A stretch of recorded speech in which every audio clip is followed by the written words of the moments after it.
সবসময় আমার নামে লাগাও, আমি তোমার দোষগুলো করে বলবো।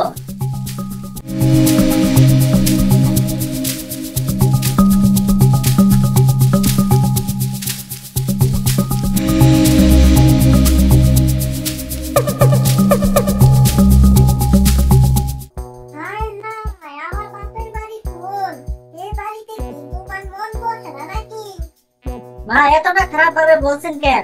আমি তো শুধু খোঁজ খবর নিচ্ছি। খোঁজ খবর না রে মা, তোর মনে সব সময় ওই বাড়ি, একদিন না গেলে তোর বুক ফেটে যায়। এখানে থেকে তুই শুধু গম্ভীর হয়ে যাচ্ছে নাকি? আমি কি অপরাধ করছি? আমি কি এই সংসারের দায়িত্ব নেই না? আমি তো প্রতিদিন রান্না করি, কাপড় ধুই, ঘর সামলাই, শুধু বাপের বাড়ি গেলেই সমস্যা। ও মা, সংসার সামলাও, ফোনে তো দেখি সারাদিন ব্যস্ত থাকো। কাজ করতে গেলে মাথা ব্যথা, কোমর ব্যথা, কিন্তু বাপের বাড়িতে যেতে গেলে তো শরীরে ঝুঁস। তুমি চুপ করো, আমি তোমার সাথে কথা বলছি না। ওরে বাবা, এখন ননদকে চুপ করাবে, আজকে তো শাশুড়িকেও শিখাচ্ছে তো সংসার কেমনে চালাতে হয়, আর আমার মেয়েকে শিখাবে। আমি আপনাকে সত্য মনে করি না, আমি শুধু চাই একটু বোঝার। আমারও আবেগ আছে, আমারও মা বাবা আছে।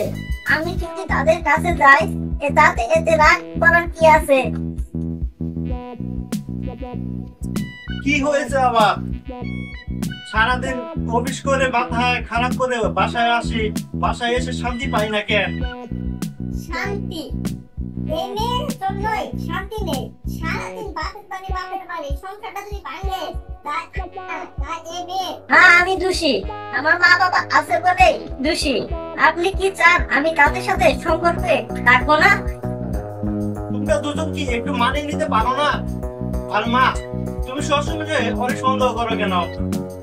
আর তুমি তুমি আবার সবসময় মায়ের বিরুদ্ধে চলে যাও, আমি কাকে সমর্থন দেব? ভাইয়া, তোমার বউ তো একদমই মানিয়ে নিতে পারে না। তুমি অফিসে গেলে খালি বাসায় শুধু ঝগড়া করে। তুমি সবসময় আমার নামে লাগাও, আমি তোমার দোষগুলো করে বলবো।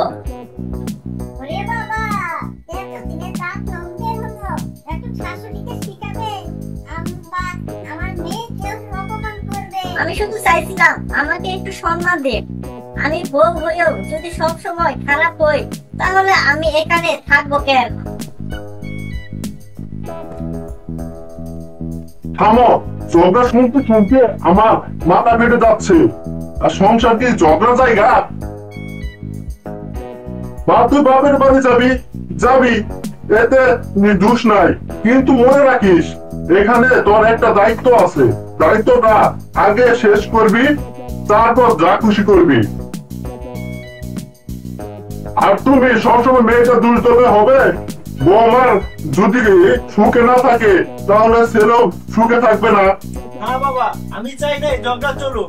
আমি চাই আমরা সবাই মিলে মিশে থাকি। আমি সংসার ভাঙতে চাই না, আমি শুধু চাই একটু বিশ্বাস, একটু বোঝাপড়া। আচ্ছা মা, তুই এত কষ্ট পেয়ে থাকিস, আমি আর কিছু করবো না, তুই সংসারটা শুরু রাখিস।